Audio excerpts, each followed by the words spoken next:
50,000 यादव मत भाजपा को गया था। जो परिस्थिति बस भाजपा को जिन यादवों ने वोट दिया था, आज वो 50,000 वोट को महागठबंधन लौटा है। और जिन परिस्थितियों में भूमिहार समाज का, मैं खुला बात कहता हूं, भूमिहार समाज का वोट एनडीए को गया था, आज 1 लाख वोट जो है वापस हुआ है। 1.5 लाख वोट, जो 1.5 लाख वोट हमको उधर से आया, वो मैं उन तकरीरों में जाना नहीं चाहता।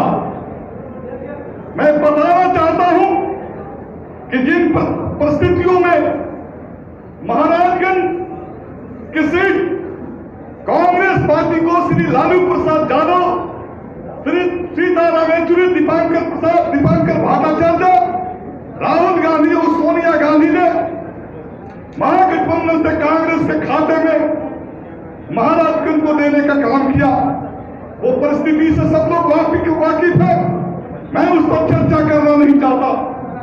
और ये परिस्थिति, उन परिस्थितियों का जवाब ही अखिलेश बाबू के पुत्र आकाश कुमार है।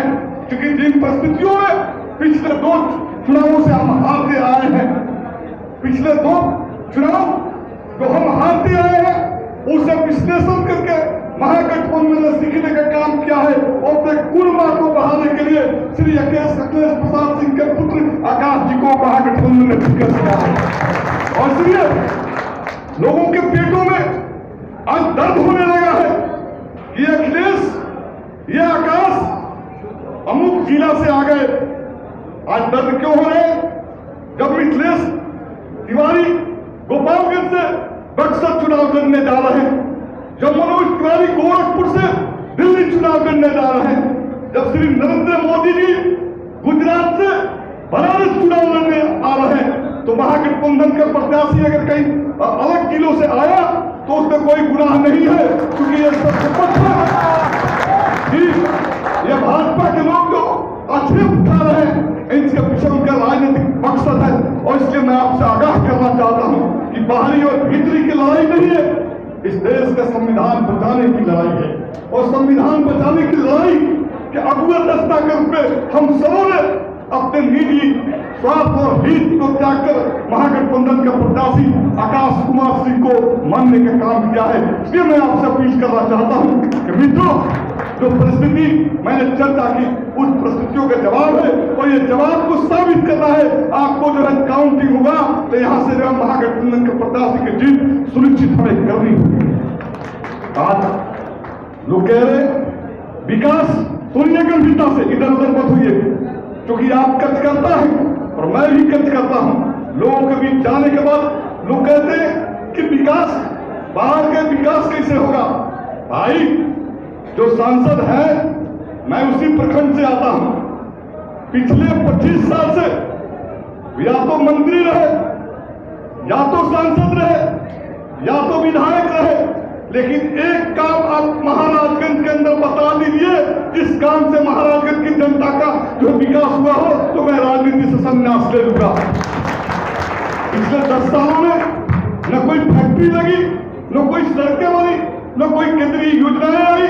सिर्फ सांसद महोदय का एक ही काम है, बस पंगत में बैठकर जो है भोजन का उड़ाना, और जब चुनाव आ जाए तो ट्रेनों के ठहराव के लिए जो है ठहराव के लिए लिखना, और जब चुनाव चला जाए तो ठहराव खत्म हो जाना।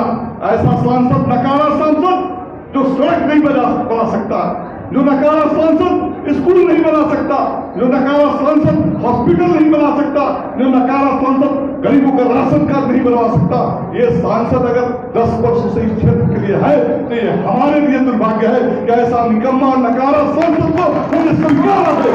और ये वक्त आ गया भाइयों, हम डंके की चोट पर पहले से कहते रहे कि महाराजगंज, जो लोग कहते थे कि हमारे बाप दादा की जमींदारी है, हमने आज से 1 साल पहले कहा था कि महाराजगंज किसी की बाप की जागीर और जमींदारी नहीं है। अगर कोई भूल बस समझ लिया था तो मैं सत्येंद्र यादव उस समय कहा था कि खंडहर में बदल देंगे, महाराजगंज आम जनता का है। और यहाँ से आम जनता को आकाश कुमार सिंह की जीत होगी। और इसलिए भाइयों, ये दर्द शुरू हो गया। पैरों में क्या होगा? भाजपा के लोग, आरएसएस के लोग कई तरह के सिग्नेचर छोड़ते हैं। ये प्रत्याशी नहीं जीतेगा, ये प्रत्याशी बाहर से है, ये है। मैं आपसे कह देना चाहता हूं, 2,30,000 से उनकी जीत हुई थी पिछली बार। 50,000 यादव मत भाजपा को गया था। जो परिस्थिति बस भाजपा को जिन यादवों ने वोट दिया था, आज वो 50,000 वोट को महागठबंधन लौटा है। और जिन परिस्थितियों में भूमिहार समाज का, मैं खुला बात कहता हूं, भूमिहार समाज का वोट एनडीए को गया था, आज 1 लाख वोट जो है वापस हुआ है। 1.5 लाख वोट, जो 1.5 लाख वोट हमको उधर से आया, वो 3 लाख के जवाब है। अगर इस बात को हम सुनिश्चित कर दें तो भाजपा को यहां से कोई हारने से रोक नहीं सकता और हमें जीतने से कोई रोक नहीं सकता है। इसलिए गणित साफ है, आंकड़े के गणित में वो भी समझ रहे हैं, भाजपा के लोग भी समझ रहे हैं कि भाई जो यादव का वोट हमको मिलता था, जो भूमिहार को वोट हमको मिलता था, जो पिछड़ा और दलित का वोट हमको मिलता था, अब तो राजनीतिक परिस्थिति बदल गई। तो ये जो पिछड़ा, दलित, अकलियत, यादव, भूमिहार सब लोग एक पैटर्न में आ गए, एक मोर्चा पर, एक झंडे की तरफ महागठबंधन के साथ खड़े हैं। और इसलिए अब हम दावे के साथ कह सकते हैं कि महाराजगंज के अंदर जो इंडिया गठबंधन का परचम रहने से कोई नहीं रोक सकता। भाइयों, हम बहुत बात राष्ट्रीय स्तर पर नहीं कहेंगे, एक बात जरूर कहेंगे कि लोग कह रहे हैं, भाजपा के लोग, कि हम राशन दिए हैं। मैं डंके के चोट पे कहता हूं कि जिस दिन संसद के अंदर श्रीमती सोनिया गांधी, राहुल गांधी, मनमोहन जी, सीताराम येचुरी, श्री लालू प्रसाद यादव संसद के अंदर खाद्य सुरक्षा अधिनियम लेकर आए थे, यही भाजपा जदयू के लोगों ने कहा था कि ये कानून अगर लागू हो जाएगा तो किसानों के अनाज नहीं बिकेंगे। आज क्या हो रहा है? जिस कानून के भाजपा के लोगों ने संसद के अंदर विरोध किया था, जिस कानून को जदयू के लोगों ने विरोध किया था, आज उसी कानून के सहारे वो वोट मांगते फिरते हैं कि हमने 5 किलो राशन दे दिया। अरे राशन तुमने नहीं दिया, श्री मनमोहन सिंह ने हिंदुस्तान के गरीबों को 5 किलो राशन दिया था। और उससे मैं कहना चाहता हूँ, कोरोना के टाइम 120 रुपया फ्री किया गया, उन्होंने कहा कि 29 तक फ्री रखेंगे। मैं तो कह रहा हूं, हम कम्युनिस्ट पार्टी के नेता हैं, सीपीआईएम के नेता है।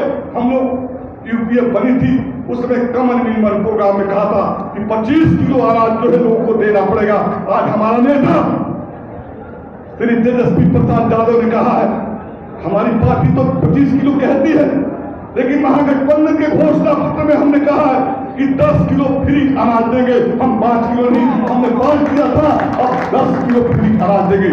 हमने कहा आम आदमी पार्टी दिल्ली के अंदर 200 यूनिट फ्री बिजली देती है, हमने कहा है कि 200 यूनिट फ्री बिजली देंगे, 1 करोड़ नौजवानों को नौकरी देंगे। और हमने कहा इसलिए नौकरी की बात कि हमारा नेता बिहार का श्री तेजस्वी प्रसाद यादव जो 10 लाख रुपये, 10 लाख नौकरी देने का वादा किया था, पिछले 17 महीना के कार्यकाल में 5 लाख नौकरी हम लोगों ने दिया। और 3 लाख नौकरी जो है वेटेड है, जो कैबिनेट से पास है। कुल मिला के 8 लाख नौकरी हमने 17 महीने के कार्यकाल में देने का काम किया। ये हमने जो कहा उस वादा को पूरा करने का काम किया। और इसलिए भाइयों, जब अति पिछड़ा के अंदर जाइएगा तो आप राशन के सवाल जरूर उठाइए, फ्री राशन का। आप जाइए उनके पास, 200 यूनिट बिजली फ्री का सवाल उठाइए। नौजवान जो छपरा, सिवान, गोपालगंज, बलिया, आगरा, मर्दाना का जिला होता है, जहाँ के नौजवान मिलिट्री की तैयारी करते हैं, सीआरपीएफ पुलिस की तैयारी करते हैं। आज मिलिट्री की भर्ती बंद है, मिलिट्री की भर्ती हो नहीं रही है। 4 साल के लिए नौकरी के उन्होंने कहा अग्निवीर योजना देंगे। आप इस सवाल को जो है नौजवान के बीच ले जाइए। अगर हमारी सरकार बनती है तो हम 4 साल के लिए नहीं, हम परमानेंट सैनिक बहाल इस देश के अंदर करेंगे। ये बात को लेकर जाइएगा। जब हम इस बात को लेकर जाएंगे तो भाजपा वाले के पास कोई जवाब नहीं है। जब हम इस बात को लेकर जाएंगे कि 25 वर्षों का यह सांसद विधायक जिसने एक सड़कें नहीं बनाई, जिसने एक स्कूल नहीं खोला, जिसने एक हॉस्पिटल नहीं बनाया, जिसने महाराजगंज के एक इंडस्ट्री नहीं लगाया, ये 25 साल के सांसद को आज रखने की जरूरत नहीं है। बहुत को कहते हैं कि बाहरी है, हम तो कहते हैं कि जो गाय ना बाहे ना पियाई कसाई खुदा जहां है। ये 25 साल से होगा नहीं, तो ऐसा व्यक्ति को महाराजगंज का नेतृत्व करने की जरूरत नहीं है। इसलिए मैंने कहा कि वर्तमान राजनीतिक परिस्थितियां दोधारी तलवार पर है। कुछ लोग महागठबंधन के बारे में कंफ्यूज कर रहे हैं। मैं कहना चाहता हूं मांझी की जनता के तरफ से कि मांझी की जनता की तरफ से जो है लाखों मतों से मांझी से हम विजयी बनाने का काम करेगा आकाश समाज जी को, ये मेरा वादा है। और इसलिए हमने बढ़ चढ़कर मांझी की जनता ने इस बात की चुनौती को लिया है कि महाराजगंज जिसको कभी कहा जाता था कि जमींदारों का जागीर है, तो कौन सा गढ़ है? हमने कहा है कि गढ़ और जगीरदारी अब नहीं चलेगी। महाराजगंज में आम आवाज की आवाज आकाश कुमार बनेंगे। इसलिए ये जगीरदारी को अब खंडहर में बदलने का वक्त आ गया है। यही लड़ाई, यही रास्ता जो है खंडहर में बदलेगा। इसी खंडहर के बीच से एक नया जो है रास्ता खुलेगा, जो गरीबों का, पिछड़ों का, अकलियतों का, अति पिछड़ों का रास्ता होगा। इन्हीं बातों के साथ मैं एक बार पुनः कहना चाहता हूँ, ब्राह्मण समाज से, भूमिहार भाइयों से भी कहना चाहता हूँ कि भाइयों गंभीरता से सुनिएगा।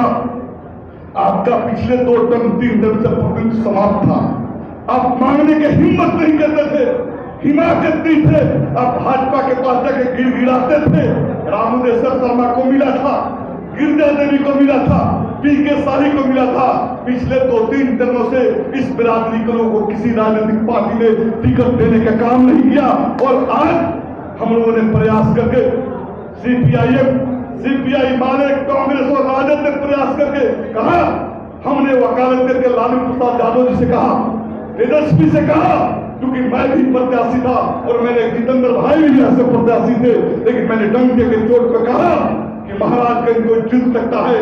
समीकरण सीधे सीधे है, अगर तमाम वोटों में भूमिहार को हम जोड़ लें तो महाराजगंज के अंदर इंडिया का संघ मिलेगा। हमारी बात को तेजस्वी प्रसाद ने अप्रिशिएट किया, लालू प्रसाद ने अप्रिशिएट किया, सोनिया गांधी ने अप्रिशिएट किया, उम्मीदवार बना दिया। हम जंग, दिल्ली के जंग और पटना के जंग फतह करके महाराजगंज के अंदर पहुंचे हैं। अब ये जंग जो शुरू है, ब्राह्मण समाज के लोगों को, भूमिहार समाज के लोगों का चैलेंज है कि आप अपना जवाब खड़ा करने चाहते हैं या दूसरे के जवाब पे जाकर जो है बैठकर जो है पंगत उड़ाना चाहते हैं। हमने तो सुना है ये रामदेव सिंह की धरती है, ये गिरजा पांडे की धरती है, ये उमा पांडे की धरती है, ये बैजनाथ पांडे की धरती है, जहां पर हमेशा महाराजगंज के अंदर एक कबार ब्रह्मर्षियों के नेतृत्व में लड़ा गया है और एक दूसरा कबार के खिलाफ। सुनिए भाइयों, ये वक्त जो है हमने दिक्कत दिया, हमने आपको मुख्य कतार में लाने का काम किया है। चुनौती आपके सामने है कि आपका बेटा मंजूर है कि दूसरा शैतान मंजूर है। हमें उम्मीद है कि आपको आपका बेटा मंजूर होगा। आकाश कुमार को मत देने का काम करेंगे। इन्हीं बातों के साथ, इसी अपील के साथ कि 6 तारीख को आकाश बाबू का नॉमिनेशन है। आप तमाम लोग यहां से जाइएगा। 2 काम करना है। एक तो पहला काम है नॉमिनेशन की तैयारी करना, अधिक से अधिक संख्या में छपरा पहुंचना है। आकाश बाबू के नॉमिनेशन में 12-11 बजे नॉमिनेशन की प्रक्रिया शुरू होगी। दूसरी बात मैं कहना चाहता हूं, ये तमाम जो उद्देश्य की मैंने चर्चा की, ये तमाम उद्देश्य को अगर सफलीभूत बनाना है, परिणाम में बदलना है, तो आपको जो है बूथ लेवल पर, पंचायत लेवल पर कैंपेन करना होगा। और इसलिए मैं ये वादा करता हूं आपसे कि आज जो मीटिंग हो रही है, ये गठबंधन के कार्यकर्ताओं के सम्मेलन है। कल से जो है तमाम जगहों पर हमारा प्रत्याशी गांव में निकलेंगे, शहरों में निकलेंगे, चौक चौराहे पर जाएंगे और आपसे अपील करेंगे। इसलिए पहला पड़ाव ये धरती महाराजगंज क्रांतिकारियों की धरती है, स्वतंत्रता सेनानी की धरती है। और इसलिए एक गांव को गोद नरेंद्र मोदी जी ने दिया था। सुशील बाबू कह रहे थे सिवान में, हमारा छपरा जिला के अंदर एक बरेजा गांव है, उसका अध्ययन कीजिएगा तो बरेजा गांव का स्वर्णिम अक्षर में नाम लिखा होगा। एक नहीं, सैकड़ों कांग्रेसियों ने आजादी की लड़ाई लड़ी और आजादी की लड़ाई जीती। वो गांव था बरेजा। उसको उन्होंने कहा कि हम गोद लेते हैं और गोद लेने के बाद मैं भी वहां का विधायक हूं, मैंने 4.5 करोड़ की लागत से उस पंचायत का विकास किया, लेकिन उन्होंने मात्र 63 लाख रुपया उस गांव को देने का काम किया। इसलिए